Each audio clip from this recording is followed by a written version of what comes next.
everybody. Welcome back to America. I am DB Frick. As always, my cohort, my hairstylist, my mechanic, my grocer.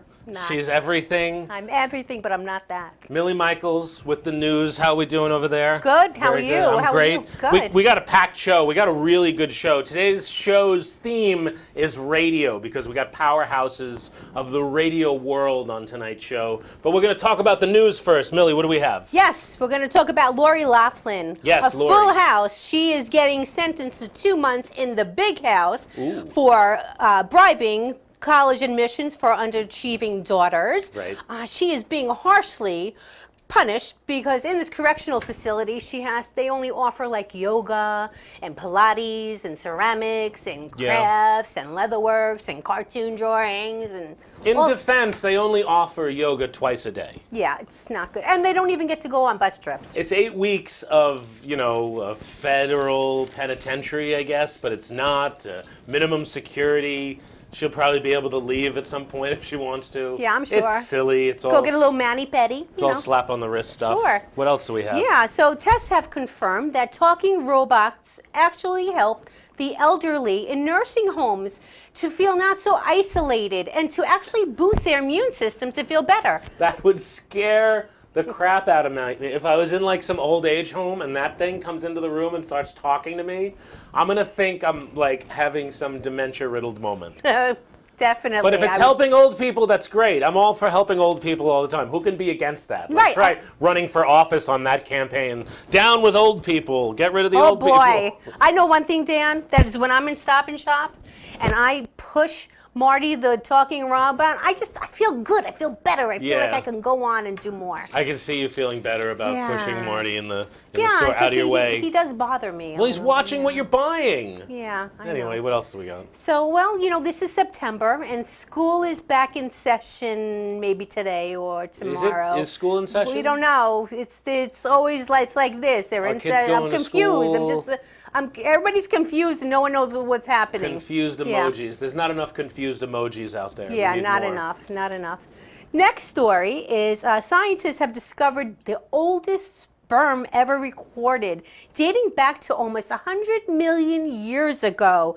They had found this fossilized mollusk spunk encased in amber. Wow. Yeah. You could find that same thing in my basement apartment. What? This is a prehistoric sperm. Oh yeah, no, that looks like the gecko. That looks like Geico was advertising 100 million years ago.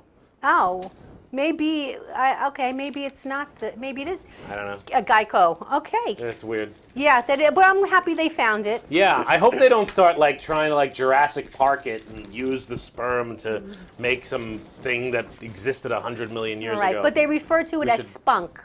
Yeah, it's spunky. That's a terrible word to use in journalism. It's a scientific word. That is not a scientific word. Okay, well, I don't know. Sorry. Next story is fans are furious with McDonald's because the triple-decker burger does not look like the picture of the advertisement. Oh, really? Really? I had no idea. That's because they airbrush it and they paint it. It's not even real meat. Now that's probably not real meat either. No, but it's still more. Looks. I would eat that. That's what you're getting. That's what it is. Burgers are supposed to be messy. They say that they might be missing a patty. Well, you know what? Get off your lazy ass and go get another patty. What, you got to go drive through? I mean. They give you the Big Mac. Does look pretty though. The Big Mac when you get it is all nice. Is it? I think so. All right. We got a lot of show coming up. We got Ed Tyll. Ed Tyll has been in radio for 40 years. Should probably be in the Radio Hall of Fame by now. We'll work on that. And we also have Jackie the Joke Man Martling from the Howard Stern Show. Yep, we got him here. We got his, this is his book about a Stern. You should read it. It's really funny, great anecdotes. We talk about Willie Nelson. We talk about meeting Howard. We got some great stories coming up, so stay tuned. Yes, thanks for checking out. Welcome back to America. And these are gross jokes for the kids. Yeah, these are really fun. Good during the holidays. Yeah, you should buy those for the kids. They'll love it. Thanks for checking out. Welcome back to America. We'll be right back after this. I'm keeping those. You can't have those, by the way. I'm going to take the radio. The Jackie stuff. You can't have any of it. Not even the radio? No, you can't have the radio. The radio's like $500.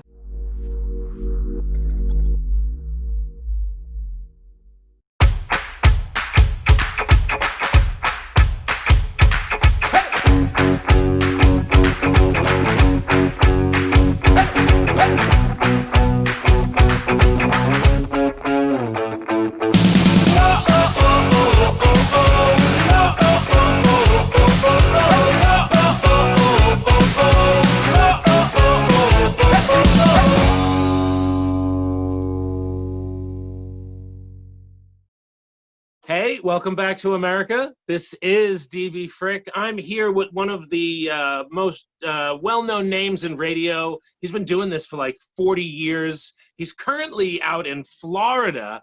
He's on a couple of radio stations out there in Gainsville and Orlando. You got to check him out. Sometimes I'm on there too. You see me occasionally. Ed Tyll, thank you for coming on the show. It's really awesome having you. DB, a pleasure. This is Zoom and COVID, and it's still great hanging out with you. Yeah, no, it's great to see anybody these days, honestly. Right. So I beg. Yeah, you know what? Can we start on that? People are asking me at the stations that you just mentioned. Before COVID, I would love to visit.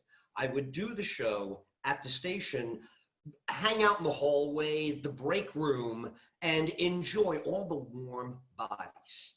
Salespeople, people at the front desk, visitors, giveaways, listeners, all of that is juice for me to do the show. Right. So every commercial break, every 8 or 9 minutes, I jump out of the studio and just vacuum up the humanity in the hallway. This hasn't happened since February 29th we had this year. We had a 29. I was in those hallways. Haven't been there since. Going nuts. Yeah, I know it is crazy. A lot of people going crazy right now. You're not alone. Man. That's the thing that makes That's where I get all the material. As a comedian, we all know that we have some kind of a volcano that we make the material out of. All of it, a stomach ache, a headache, a depressive thought. Something is so assaultive that's where you get the material. Yeah, no, that's where it comes from. I'm a face reader, a hallway schmoozer, back patter, a puppy player with her when there's a dog around, kids, grandma. That's a lot to fit on a business card. That's a lot to fit on a business card. It's terrible for a business card. It's awful. So this missing all of it, cold turkey, John Lennon, cold turkey has got me. I'm going insane, man. I've been creating with no juice since Feb 29. 3 hours a day. Yeah. I actually am writing and doing things in such a way that I won't even write about COVID because I don't think that, like, if you sold a movie right now, that movie's getting made in 3 years. So COVID's going to be something like probably behind us somewhat by that point. So people selling movies right now might not want to do that. I'm trying to personally avoid like conversations about it at all. Not right now, but I'm talking about in life in general. It's just something that's been, and one of the things that helps us through these times when we're having really like this pandemic, when it's just worse than it's ever been, are memories. So one of the things that you have are a lot of, you have quite a history in radio. You've been doing it for over 40 years. What was the first thing that got you into it? What was it that made you want to do radio? Wow. Gerald Ford pardoned Nixon, and I went and got a radio show within 30 days over that issue. 19, freshman in college, had a full-time job at UPS after I got out of school at St. John's. Get off campus, drive into Manhattan, work until 10 o'clock at night because I wanted the money and I wanted to go to college. But this just stunned me like a meteor. And I was like, oh, you got to be Bob Grant. You have to be one of these crazy guys on the radio. You have to set this place on fire. You have to set this joint on fire. And there's only one way to do it. You got to take your grandfather's personality, which you have, and you got to put it on the mic. So I went to West 31st Street and 8th Avenue and began January 21st, 1975. Wow. So, well, I mean, the history going on in Manhattan at that time in comedy alone and the world of entertainment, I mean, there were so many people. That's when the best sitcoms came out. It's incredible. I can't believe that's your observation. I love this. Everybody was so smart and attentive. Yeah. Everybody was a wise ass about everything. Total wise ass. But you weren't putting anything over on these people on the sidewalk. They read the paper. They knew how to pronounce the country. Don't lecture them about what you think. They think more and harder. Just, we're all in it, babe. You get your ice cream, you get your hot dog. Let's all just do this. That's what we were doing. And we were doing this on all the incendiary nuclear topics of today. We were doing this on race. We were doing this on gender. We were doing it about violence in the street and guns. There's a YouTube clip of me as a young man, a young Ed Tyll, screaming, raging on a Monday because of the death toll from shootings in Chicago that weekend. It's 33 years old, that clip. So I went in on it, stayed in on it. I'm in on it now. I stay on these things because to me, they're just, this is my lifetime. This is what we're here to do. We're comedians, we're talk radio guys. This is our life. The palette, the canvas that we use is our life. So have at it, I say, you know what I mean? Like, it's there. All these young dudes are like, just what you said before. What's happening with radio, Ed? What's happening with radio? Open a mic, open your mouth, get going. Right. Get a car, get on the track, man. It's still one of the best ways to get your voice out there. And there's something else that Absolutely. you're doing that we spoke about. This is something I think that's very important that you're doing. We both know a man named Joey Reynolds who's been doing radio for a very long time. Right. And you're connected with the Rock and Roll Hall of Fame in such a way that you're trying to help him get into the Hall of Fame. Yeah. And I would like to hear about that a little. Well, the Radio Hall of Fame is for the truly great connective communicators. You're in there for two reasons. If you're the biggest ever, that's spectacular, right? Soccer games when you were a kid, 72,000 people, every rock band that ever broke a record, that's exciting. But there's also the Grateful Dead connection where they follow you and they stick with you and you could screw up and they stay with you because you love them. See, you love them. They know you love them. Doesn't matter what you say, what you do, nothing matters. It's because of love. So Joey, all the great ones, but Joey Reynolds captured this with who he is. His unique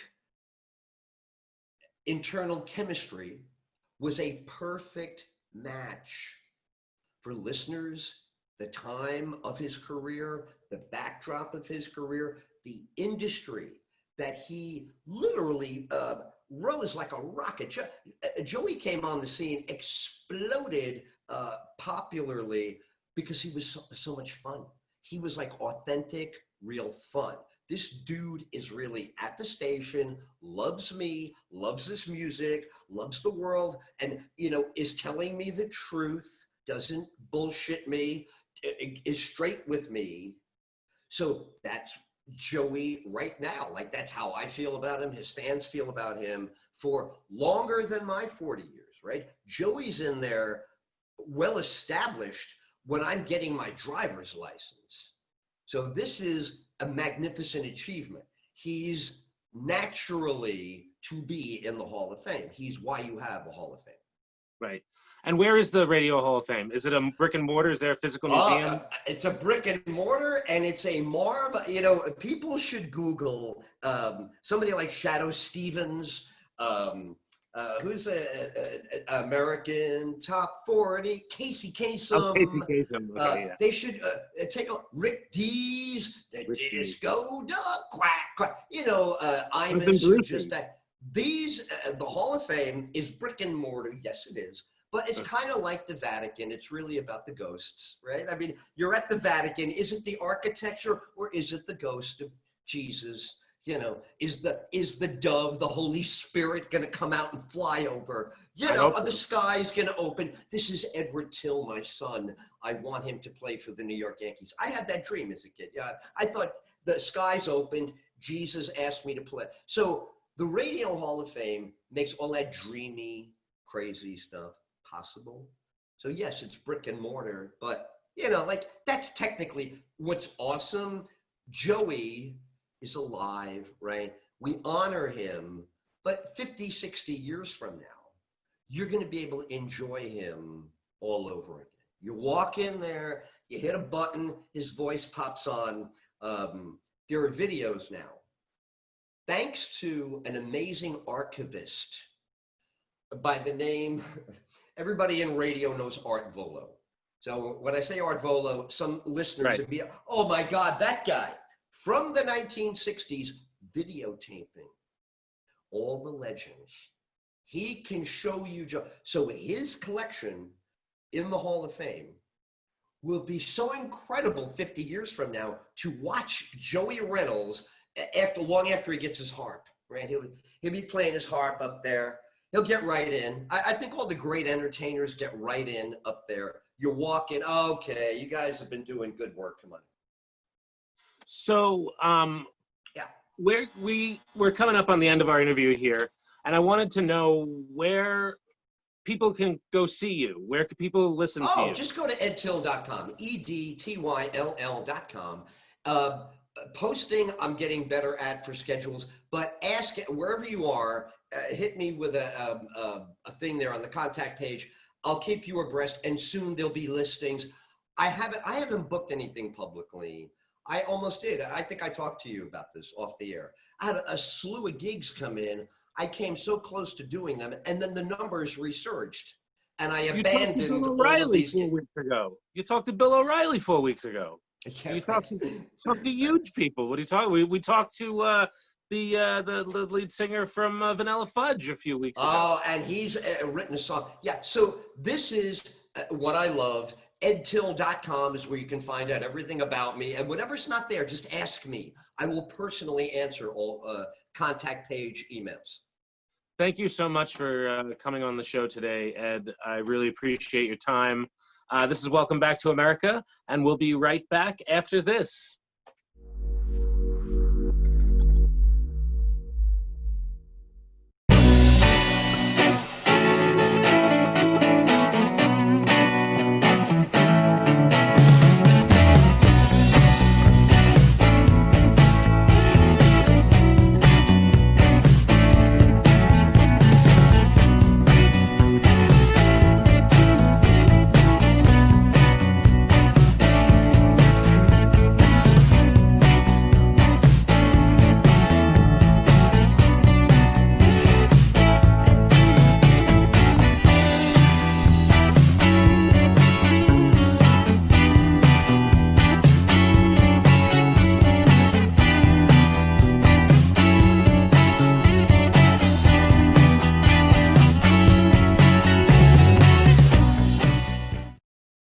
Hey everybody, this is Welcome Back to America. I am DB Frick.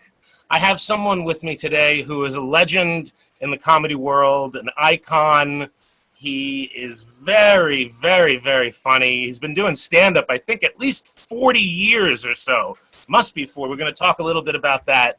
He was on the Howard Stern Show. He's got movies out there. He's done albums. Ladies and gentlemen, Jackie the Joke Man Martling. Thank you so much for coming down. I'm glad to be here. I do not, people think it's flattering to say legend, but that is like, that to me, legend is dead or almost. So, Well, that's not how I see you. I do not see you as dead or almost. Okay, funny is fine, but it's nice to meet you in person here. And I'm glad, I love doing these things. They're always fun. You hit a whole new wave of people. Speaking of dead, people email me. I always tell people right away, if you have questions, I don't know if he takes questions or whatever, but you can email me, jokeland@aol.com. I got somebody that answers all my email, me. So just send me an email. You can ask me any question about anything. And if I do this again with DB, you can ask him questions, ask me. Because it's amazing that people are still totally fascinated 20 years after I left the show. It's amazing. I do cameo.com, and people, refer to specific things that happen on the show. And it's very flattering. You know, it's one thing that they remember the show, but they remember me specifically, and I like that. It's fun. Yeah, it's an amazing history that you have. I wanted to know if you recall the first joke that you wrote, or what was the first thing that got you on stage, and where was that first time on stage? I remember it. You know, it's so funny. You wouldn't know that originally when you start fooling around. I was a musician, and I was bad, so I became a comedian. And you never thought about it. But when I was in, I think it was 5th grade, but it might have been 6th grade, you never know who you are. You know, people used to ask me, were you the class clown? And I'd say no, because I thought that was some kind of, you know, great thing to be, given that title. And then I realized on the cover of my first comedy record, I'm given the finger in 8th grade, which I guess by default makes me the class clown. But you go back in time and you remember. So I was in 5th or 6th grade, and I guess I was pretty much of a loudmouth and pretty much of a ball breaker already. And there was a guy who, he wasn't the Cub master, but he was one of the adults that hung around the Cub Scout meetings way too much, not in a gay way or anything, just a really nice guy, had a couple kids at Cub Scouts. And there's a thing in Cub Scouts, I don't know if they do it anymore, called the Blue and Gold Dinner. Yes, I remember it. I'm an Eagle Scout, so I do recall that. Yes. All right, so every year the Cub Scout would go to dinner at we would go to a fancy restaurant, or what we deemed a fancy restaurant, with our fathers. I don't know what happened to the kids that didn't have fathers. In those days, nobody was divorced. Everybody had 2 parents, et cetera, et cetera. But they said, we would like you to MC the Blue and Gold Dinner. I had no idea what that meant. I asked my mother, and she said, Master of Ceremonies. And I said, cool. Nobody told me to be funny. Nobody, all I knew I was supposed to say, all right, here's Harry, he's going to lead the Pledge of Allegiance. And now here's Charlie, he's going to give away the awards, whatever. You know, I had a list of things to introduce. So something in my Jackie head must have said, I got to break balls. And there was a magazine that you got automatically if you were a Cub Scout or a Boy Scout called Boys Life. Boys Life, yes. And there was a page in every issue called Think and Grin. And there were very innocent, innocent jokes, fun jokes. And I read this joke, and not knowing anything about comedy. Well, I knew it was funny and I knew how to tell a joke, but I never knew the concept of switching something. I had never heard the concept of roasting somebody, but I took a joke, and I've gone back on the internet through the boys' lives and trying to figure out if it was 1958, 59, because there's only a limited, there's only 12 issues a year, and there's only 1 page of Think and Grin, so I know this is there because I can still see it on the page. It's in the lower right of the page. And there was this joke, and I said, I can make that about Mr. Bott. So not only did I take a joke and switch it and roast one of the adults at the Cub Scout meeting, but it's a dick joke. Not really, but kinda. And I said, hey, I think I should tell you guys that Mr. Bott told me that he had a dream last night. He dreamt that he jumped out of an airplane with a parachute and pulled the ripcord. And in the morning when he got out of bed, his pajamas fell down. And he got a big laugh. Of course. And I don't know if I did it again for years, but looking back, I'm like, wow, that's the first, because I was on stage. I don't know whether there was a stage, but there was a podium. And I was so little that they actually had to get me like a box of a beer, or a box of, just some kind of cardboard box to stand on so I would reach the microphone. And to this day, if I go to stand behind a podium, I'm like, hey, this is cool. I don't have to stand on anything. Things get ingrained in your head. I'm standing up on a box, breaking the Scoutmaster's balls, which is pretty fun. And it also gives me You can imagine how many times I've been asked that question. It's just so fun to have a great answer, Right, yeah. That is a fantastic answer. Who were some of your mentors coming up as a stand-up? Who were some of the people that None. I had have any? never had any intention ever of being a stand-up comic because I never thought it was something you could choose. I played the guitar because I wanted to learn some songs and try and get laid like everybody else, and maybe be a little bit more popular. But the concept of being in show business, in my mind, is something, you were chosen by God or whoever, they would pluck you out and anoint you. I never dawned on me that it was like a learned thing or something you could aspire to. As late as I remember when I was in college and I met the drummer in my band, who was going to be the drummer in my band. And everybody's like, hey, what's your major? And I said, what's your major? And he was this ugly little fat guy. And he said, radio and television. And you could have knocked me over with a feather. I'm like, you can't choose that. You don't just get to choose that, but of course you do. But that's how stupid I was, how naive I was. But I always knew jokes. I learned from the first joke I ever heard when I was in third grade.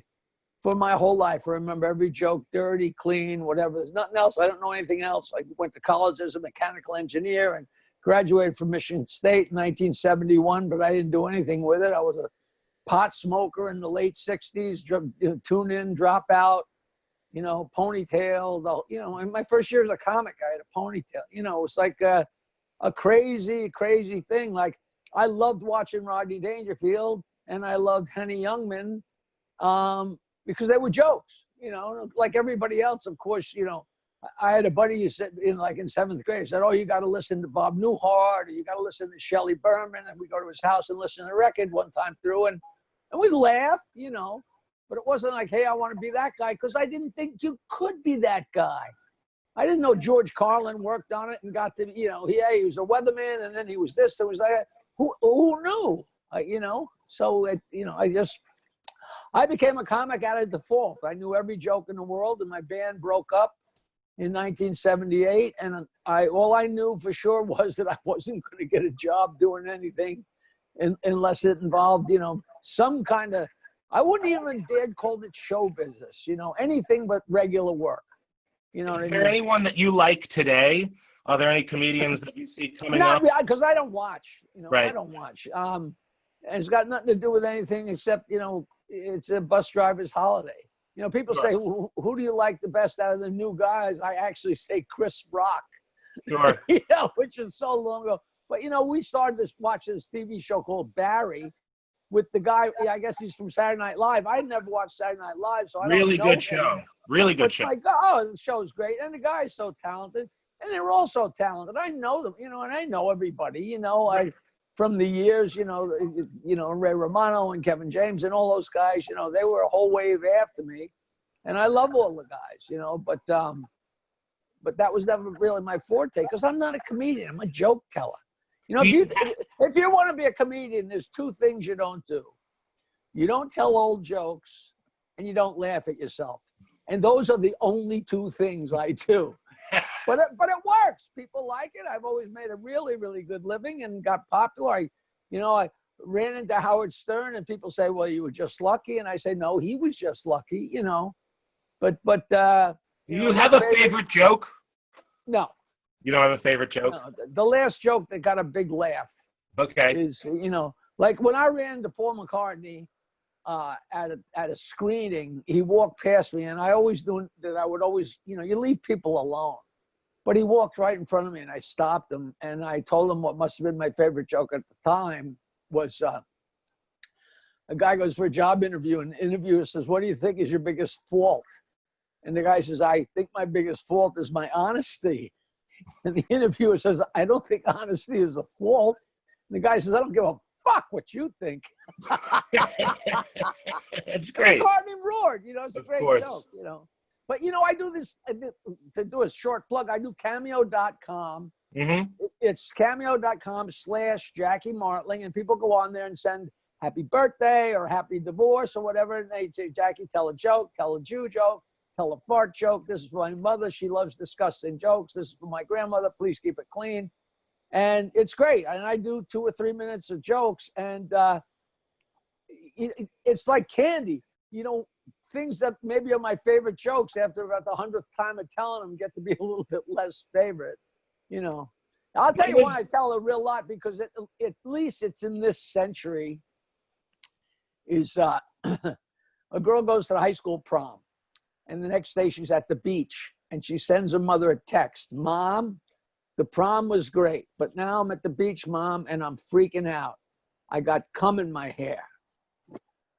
Her mother sends her back a text. Honey, I'm glad the prom was good. Listen, sometimes when you're blowing a guy and he'll pull his cock out of your mouth because he wants to shoot on your face and he can't control where it's going, and sometimes some of it just goes in your hair. It's not a big deal. Just jump in the water. It'll wash right out. And the girl sends her mother back a text. Mom, thanks for the information, but I meant to type gum. Of course. That's awesome. Yeah, that's great. Which is so dirty and so funny, but it involves texting. So it brings me into this millennium. You know what I mean? I love that. I'm going to get to some commercials right now because we do have people who pay for this. So we're going to be the commercials. We're going to be right back with Jackie Martling. Tell me what you're selling. I'll tell you when we come back. This is Welcome Back to America. Come right back after this.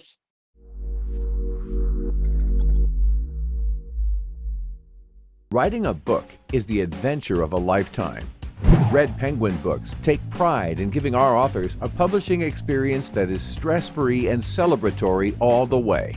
Some of our authors first approach us with no more than an idea for a book that's ready to sprout. Others submit completed manuscripts. Whether you're at either end or anywhere in between, our goal is to get you published. At Red Penguin Books, we offer options and opportunities that are unique in the world of publishing, and all of them are designed to keep you, the author we so deeply respect, in the driver's seat, unlike other publishing houses. So, if you want to write a book and are looking for a publisher, we've got you covered. Red Penguin Books deal in publishing services, book development, and ghostwriting for digital, print, and audiobook. Call us at 516-448-4993 or visit our website, www.redpenguinbooks.com. Hey everybody, thank you for coming back to Welcome Back to America. This is DB Frick. I am still with Jackie the Joke Man Martling, who was nice enough to spend some time with me today. I wanted to ask you, Jackie, when was the first time you met Howard? Where was it? How did it happen? It's very simple. Listen, I'm going to tell you right now, anybody that's a fan, any question you can think of is in my book. My book is called The Joke Man, Bow to Stern, and it's available on audio, Kindle. People love the audio version because they drive along in the car and it's like having me on the radio. But that's a very common question. What happened was when I bailed out of the music business, I always steal Rodney's joke. Yeah, I quit music. And to tell you how bad I was doing, I was the only one who knew I quit. Okay. So I started telling jokes on stage. And after a while, I said to my girlfriend, they laugh every time I open my mouth. I should make a record. She said, so make a record. So I borrowed money from everybody I knew and made a record. And then I made another record. And then I made another record. I mean, there's a lot more to this in the book. You know, I had met Rodney and sold him some jokes, the whole thing. But by 1982, I had 3 comedy LPs. And I sent them everywhere. And I was working at a place called Garvin's in Washington, D.C. And the owners there loved me. And Harry Montecrusos was one of the owners. They said, hey, Jackie, there's a guy that just got fired down here from the radio. And he just got hired at WNBC in New York. You really should look him up because he would love you.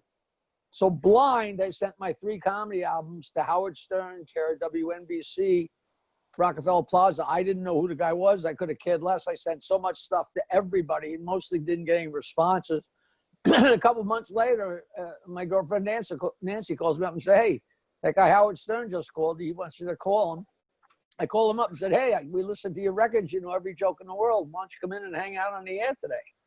At the time, I'm running Governor's Comedy Shop in Levittown, and all of a sudden I drive in, you know, I'm in WNBC, and there's Imos's picture, and Letterman, and Carson, and like, whoa. And I walked in and sat down, and it was Howard and Robin and Fred and me. And the last day I worked there in March of 2001, it was Howard and Robin and Fred and me, which I was always very proud of, that it was the same 4 people 18 years later. Of course, I was the one that fucked it up. But I sat there and laughed for 3 or 4 hours. And at the end of the day, Howard said, man, you're a lot of fun. Why don't you go back next week? So I came back once a week for 3 years for free. And then he called me up and said, we're going to mornings. Give me a price. And I went to mornings with them for a couple days a week. And within a month or 2, I was on 5 days a week, because to tell the truth, he was a lot funnier when I was there, because I was passing him notes. And not to be boring, but the rest is history. We went to Pluto. We went straight to Pluto. And it was an incredible ride. That's all. Now, you said that you fucked it up. You said that. Well, I don't mean I left the show. I asked for more money and they didn't want to give it to me, and I didn't cave. In other words, I was the first to leave. I was the first one out of the circle. Do you ever watch the show? Have you ever done that? I never listened to it and never watched. I never, not even. People ask this too, and I only listened to the show in the real beginning when I had first started going in one day a week. And I gave him a couple ideas for the Black Helicopter Reporter and for some other stuff. And then I started bringing in jokes for Stump the Comedians. But I was actually listening one day, and I love telling the story because I was in the kitchen of the house we were renting, standing on the little step stool, and I was fixing something. And the reason it's so memorable is because I don't fix anything. So the odds that I was on a stool fixing something. And he was talking, and Gary said, hey, Howard, does the girl here wants to come in and take all the clothes off? And Howard said, oh, well, have her come in. And the girl came in, and Howard said, who are you? And I swear to you, I don't know if this tape exists anywhere. I'm sure it does, but I've never been able to find it. Somehow it doesn't exist. But he said, who are you? She says, my name's Maria, and I work at the door at the Comedy Factory outlet in Philadelphia, and my favorite comedian is Jackie Martling. And I could have fallen off the step stool. I mean, I was killing in Philadelphia for years before I met Howard. 1979, 80, 81, 82, right. There was Bananas and the Comedy Factory outlet and the Comedy Works and the Comedy Cabaret. And all the guys from Long Island, we drove down there all the time and had so much fun. Oh, it was there was a place where you literally, the Comedy Works was a long room, and if you had to take a leak, you had to go down a flight and walk through the room and walk in front of a belly dancer. It's just not believable. The only people who believe those stories are people that actually work those rooms. Unbelievable. And then that wound up that scene is in the movie, and in the movie it's Jenna Jameson, and I'm sitting next to her folding her clothes as she's getting undressed, which is really fun. And the truth of it is the girl that came in was wearing like a fur coat, and she just, I guess, took off a fur coat. She was nude. And people listening, Howard was, still somewhat new to New York. So people didn't know for sure that, everything that ever happened on that show really happened. But people didn't know that yet. If he says, hey, look, there's a naked girl in here, as Cousin Brucey would say, this was theater of the mind, But it was real. That is an amazing story.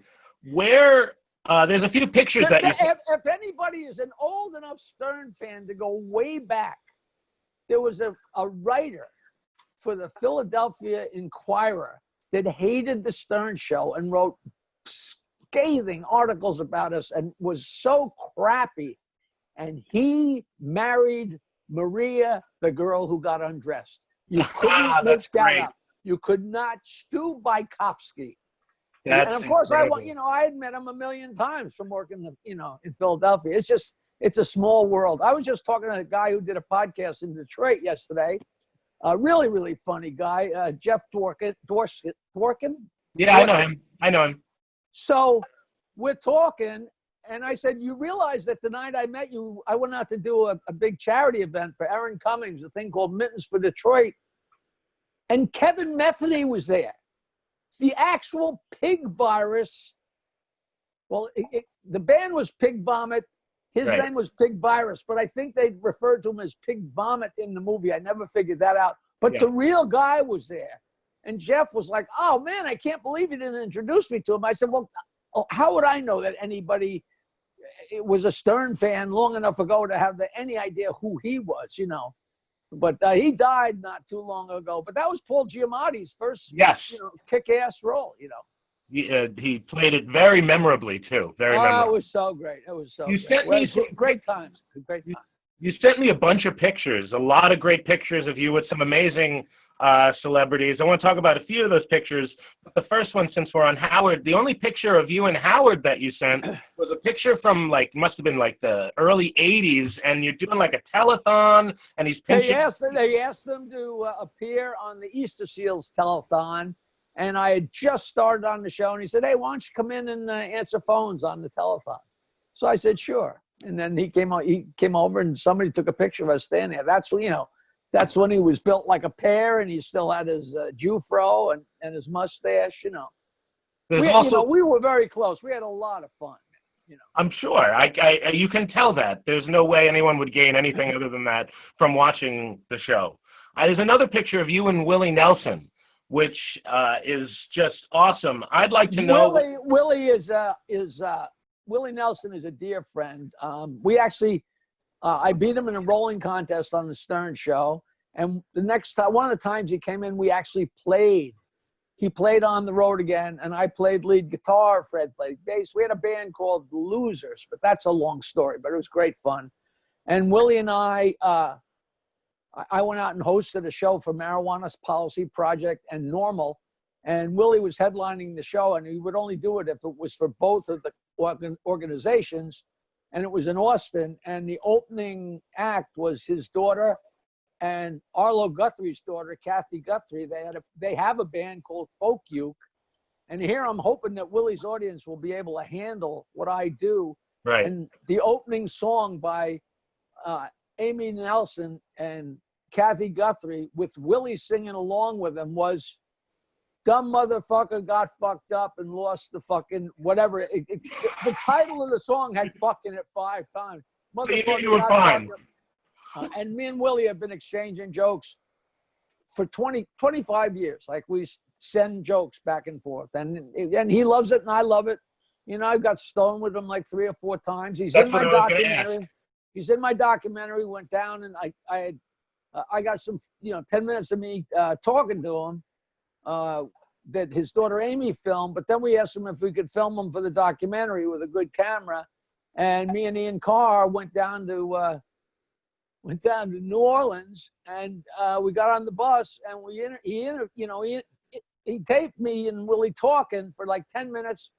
And then we get done with the interview, and Willie passes the pipe, and we each take a toke, and we couldn't see. And he got up and did a 75-minute set. And he has his own brand. He's the greatest character. Yeah, Willie Reserve. He's the greatest character, and he is who he is. Yeah, no, I get see that. Is what you get. Just a sweet, sweet, wonderful guy, you know. I had an experience with him. I was interning at Conan, and he came on the show with Johnny Cash. And I was in the green room with them. And because I was an intern, he rolled a joint and lit it and passed it my way. But because I was an intern, I was like, I can't take this. I'm going to get fired. And he offered Johnny some of it. And Johnny was like, I don't do that anymore, Willie. It was a great moment. Yeah, but Ian Carr, the guy who did the documentary, was my partner on the Jackie's Joke Hunt for 8 years. And he's a nice Jewish boy. And he'll drink a little bit, but he's not really a pothead. But he said, listen, when fucking Willie Nelson hands you the pipe, you take a toke, Right. I really should have. Have you felt that you've been censored at all in the last few years since comedy has been taking this big turn? Well, maybe I have been, but I didn't notice it. I don't work that much. The people who come to see me, they know what I do. I do a call-in to this David Feldman podcast, the David Feldman Show, who does a very liberal, long, great podcast. It's fairly serious and gets some comics. And at the end, he calls me up, and I do 10 or 15 minutes of the dirtiest, filthiest, wildest jokes in the world. And people love it. They need that. I never, people know that I'm crazy, but I was never a guy that used the N-word or the K-word for a Jew. The worst I got was in the very beginning, I used to say Polak, and somebody explained to me, no, that's just as offensive.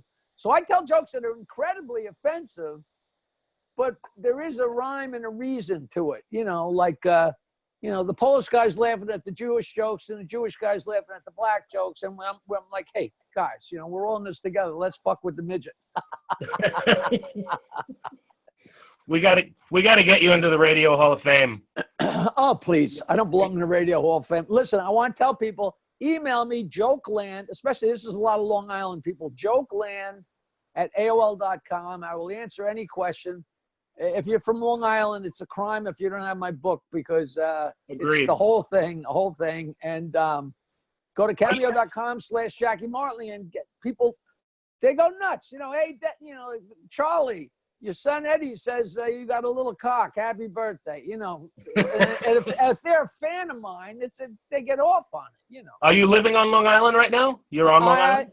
I've been in Bayville for 50 years, 40 years. I'm having survivor's remorse because my beautiful girlfriend, Barbara, and I live on Long Island Sound in a beautiful old house.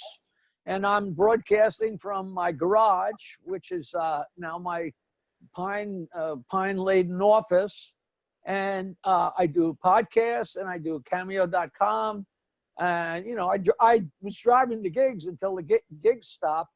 Yeah, when was your last gig? Where and when was your I think the last gig I did was I did a weekend at Uncle Vinny's Comedy Club in South Jersey. And just before that, I did the Algonquin in Jersey.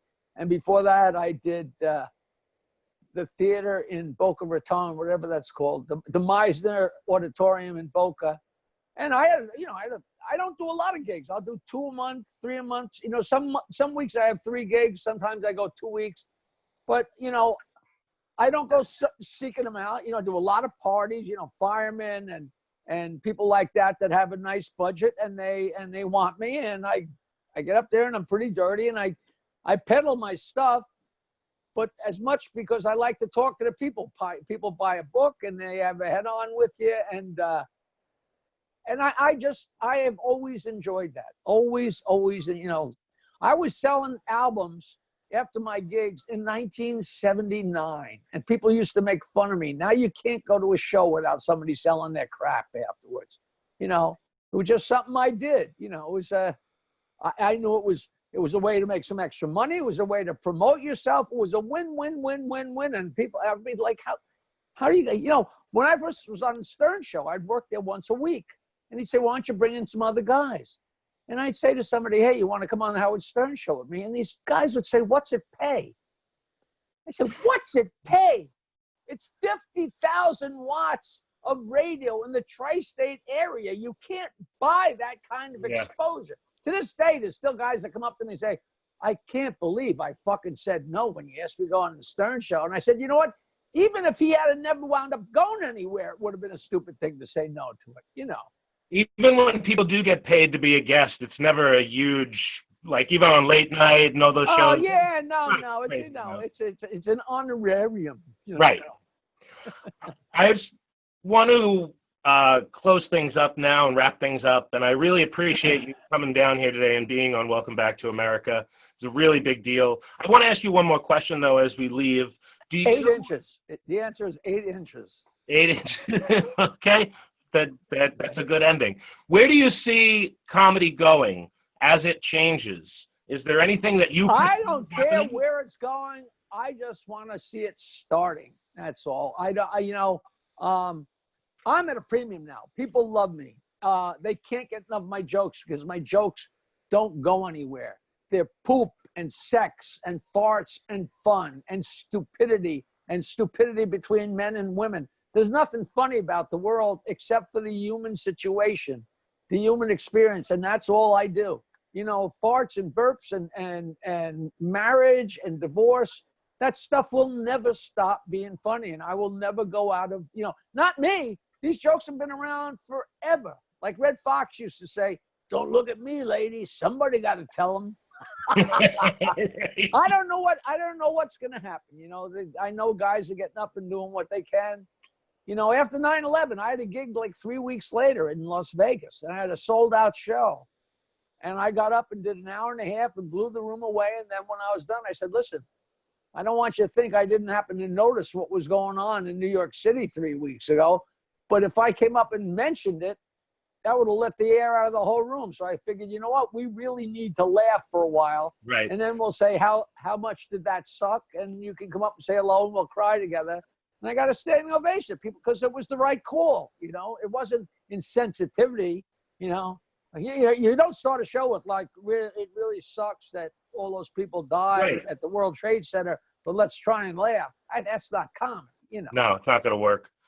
I really appreciate you coming down today, Jackie. This was a great interview. I learned a lot. My pleasure. Hey, one more thing. Yes, please. All you Long Islanders, 516-922-WINE is in its 41st year of operation. Just like it. I started in 1979 to promote the show. Me and Richie Minervini were doing at Cinnamon, which grew into East Side Comedy Club, which grew into Long Island Comedy. And if you dial 516-922-WINE right now, you'll hear me telling jokes and plugging something. You know, the way it really got kicked in the ass was in 1982. Rick Dees used to put it on his morning show in LA and on his nationally syndicated show. And he told his entire audience that 516-922-9463 was Tom Selleck's home phone number. That's hilarious. And Rick Dees is the guy who named me the joke man. Yeah, no. Oh, did he really? Oh, my God. Yeah. Buy the book. Buy the book. I didn't send you a book. Yes, you did. Well, You sent me a bunch of stuff back in 1998. I met you back in 1998. No, I didn't have my autobiography. Send me your address so I can send you my autobiography. If you like this stuff at all, you'll go nuts. Definitely. Go nuts. I appreciate that, Jackie. That's a really big deal. We're going to come right back after this. Thanks for checking out. Welcome back to America Tonight. Love you, man. Appreciate you. Thank you, David. Be well. Waiting for the Amtrak in the city of brotherly love.